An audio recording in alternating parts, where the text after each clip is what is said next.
AP assembly ఎన్నికల సమరం తీవ్ర రూపం దాల్చింది. ప్రధాన పార్టీల అభ్యర్థులు ఎవరికి వారు గెలుపు ధీమాతో ప్రచారంలో దూసుకుపోతున్నారు. నంద్యాల జిల్లా పాణ్య నియోజకవర్గంలో అసెంబ్లీ బార్ మరింత వేడెక్కింది. వైసీపీకి చెందిన sitting MLA Katasani Rambhupal Reddy, TDP Gowru Charitha Reddy మధ్య పోటీ రసవత్రంగా మారింది.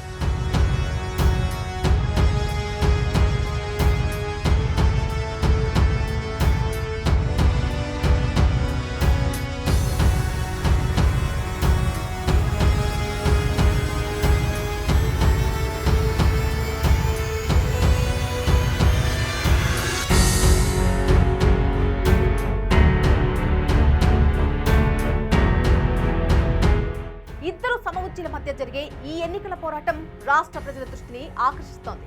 గత ఎన్నికల్లో కాట్సాని చేతిలో ఓడిపోయిన గౌరు చరిత్రెడ్డి ఈసారి ప్రతీకారం తీర్చుకుంటారని టీడీపీ నేతలు అంటున్నారు. తాజా సర్వే కూడా గౌరు చరిత్రెడ్డి విజయం తథ్యమని అంటోందని టీడీపీ శ్రేణులు చెబుతున్నాయి. మరి ఆ సర్వే నిజమవుతుందా?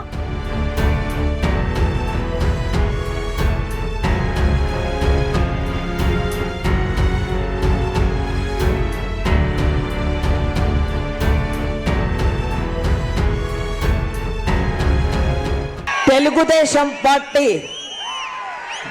జాతీయ అధ్యక్షులు మా కాబోయే ముఖ్యమంత్రి వర్యులు నారా చంద్రబాబు నాయుడు గారికి ఈ కార్యక్రమానికి విచ్చేసిన పాణ్యం నియోజకవర్గంలోని తెలుగుదేశం పార్టీ నాయకులకు, కార్యకర్తలకు, జనసేన పార్టీ నాయకులకు, కార్యకర్తలకు, బీజేపీ పార్టీ నాయకులకు, కార్యకర్తలకు, పాణ్యం నియోజకవర్గంలోని కుటుంబ సభ్యులందరికీ, సోదర సోదరీమణులందరికీ నా హృదయపూర్వక నమస్కారాలు తెలియజేస్తా ఉన్నా.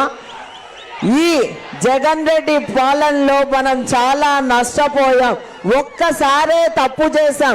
ఆ తప్పు ఇంకొకసారి చెయ్యొద్దని కూడా మిమ్మల్ని అందరినీ కోరుతున్నా. మన రాష్ట్రం ఇప్పటికే 20 ఏళ్ళు వెనక్కిపోయింది. మళ్ళీ మన రాష్ట్రం గాడిలో పెట్టాలంటే విజన్ ఉన్న నాయకుడు, మహిళల ఆశాజ్యోతి, యువత ఆశాజ్యోతి అయిన నారా చంద్రబాబు నాయుడు గారు ముఖ్యమంత్రి అయితేనే మన రాష్ట్రానికి మళ్ళీ పూర్వవైభవం వస్తుంది. మీకు అందరికీ తెలుసు, ఈ జగన్ రెడ్డి పాలనలో అన్ని వర్గాల ప్రజలు ఈరోజు నష్టపోవడం జరిగింది. రైతులైతేనేమి, యువత అయితేనేమి, మహిళలైతేనేమి, ఒక్కరేమి ఉద్యోగస్తులైతేనేమి ప్రతి ఒక్కరూ నరకం చూస్తూ ఉన్నారు. ఎప్పుడు ఎలక్షన్స్ వస్తాయా, ఎప్పుడు తెలుగుదేశం పార్టీని అధికారంలోకి తెచ్చుకుందామా, నారా చంద్రబాబు నాయుడు గారిని ముఖ్యమంత్రి చేసుకుందామా అని రాష్ట్ర ప్రజలంతా ఎదురు చూస్తూ ఉన్నారు. అంతేకాకుండా గతంలో మన పాణ్యం నియోజకవర్గంలో చంద్రబాబు నాయుడు గారు ముఖ్యమంత్రిగా ఉన్నప్పుడు మనకి ఓర్వకల్లు మండలంని ఇండస్ట్రియల్ హబ్గా చేసి ఎన్నో పరిశ్రమలు తీసుకొచ్చిన ఘనత చంద్రబాబు నాయుడు గారిది.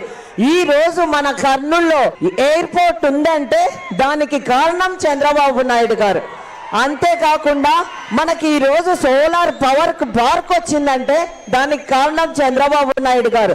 DRDO అయితేనేమి, అలాగే జైరాజ్ ఇస్పాత్ ఉక్కు పరిశ్రమ అయితేనేమి, ఎన్నో పరిశ్రమలు తీసుకొచ్చి ఈ రోజు మన యువతకు ఉద్యోగ ఉపాధి అవకాశాలతో పాటు మన పొలాలు రేట్లు కూడా బాగా తీసుకొచ్చిన ఘనత నారా చంద్రబాబు నాయుడు గారిది. ఈ ప్రభుత్వం వచ్చిన తర్వాత ఒక్క పరిశ్రమ వచ్చిందా మన ఓర్వకల్లుకి? మన ఓర్వకల్లు ఇండస్ట్రియల్ హబ్.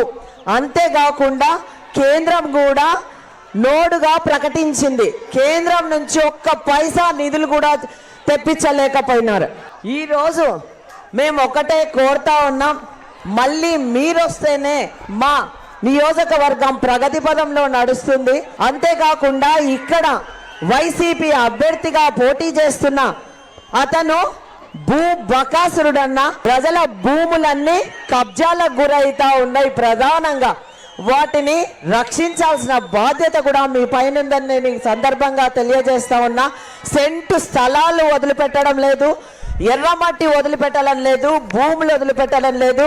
ఈ భూ బకాసుల కింద పాణ్యం నియోజకవర్గ ప్రజలంతా వణికిపోతా ఉన్నారు. కాబట్టి మీరు వచ్చిన తర్వాత వీటిని తప్పకుండా అరికట్టాలని, వీటిపై ప్రత్యేక చర్య తీసుకోవాలని కూడా నేను ఈ సందర్భంగా మీకందరికీ తెలియజేస్తా ఉన్నా.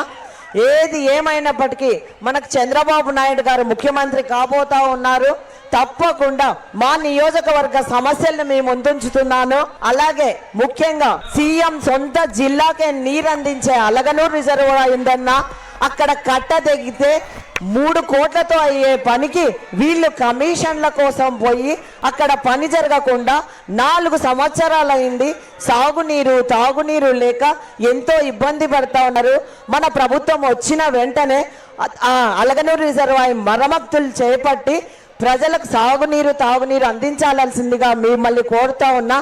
అంతేకాకుండా కేసీ కెనాల్కు చివరి ఆయకట్టుకు నీళ్ళు ఇవ్వాలన్న ఉద్దేశంతోనే అక్కడ వెలగమాన్ డ్యామ్ ఉంది, దానికి ఒక ఫీడర్ ఛానల్ని ఏర్పాటు చేస్తే అక్కడ దాదాపు ప్రతి గ్రామాలు సస్యశ్యామలం అవుతాయి. కాబట్టి అది కూడా చేయాల్సిందిగా మిమ్మల్ని అందరినీ కోరుతున్నా. ముఖ్యంగా మాకు ఈ 16 వార్డులు మాకు ఈ కర్నూలు పట్టణంలో మాకు పాణ్యం నియోజకవర్గంలోకి వస్తాయి. ఈ 16 వార్డులకు రోజు నీళ్లు రావడం లేదు, 2 రోజులకు ఒకసారి నీళ్లు వస్తాయి. ఆదాయం అంతా మాకు కార్పొరేషన్కు మా వార్డుల నుంచే ఉంది. కాబట్టి మాకు రోజు నీళ్ళు ఇచ్చేలాగా మీరు ప్రణాళికలు సిద్ధం చేసుకొని మన ప్రభుత్వం అధికారంలోకి వచ్చిన వెంటనే ఆ పథకం తీసుకురావాలని, అందరికీ నీళ్ళు ఇవ్వాలని కూడా కోరుతా ఉన్నా. అంతేకాకుండా కొత్త కాలనీలు ఏర్పడినాయి, వాటిలో కూడా మౌలిక సదుపాయాలు కల్పించాల్సిన బాధ్యత పైన కూడా మన తెలుగుదేశం ప్రభుత్వం పైన ఉంది. అంతేకాకుండా అన్న ముఖ్యంగా రాయలసీమకే జీవనాడి అయిన గోరుకల్లు రిజర్వాయర్ అన్న మన తెలుగుదేశం ప్రభుత్వంలోనే 90% పనులు పూర్తయ్యాయి. వాళ్ళు వచ్చి కనీసం బండ పరుపు కుంగితే అది కూడా చేయలేక ఈరోజు నీళ్ళిచ్చే పరిస్థితి లేదు. మన ప్రభుత్వం అధికారంలోకి వచ్చిన తర్వాత తప్పకుండా మరమ్మతులు పూర్తి చేయించి పాణ్యంలో ఉన్న చెరువులన్నిటికీ నీళ్ళు ఇప్పించాలని కూడా మిమ్మల్ని సందర్భంగా తెలియజేస్తా ఉన్నా.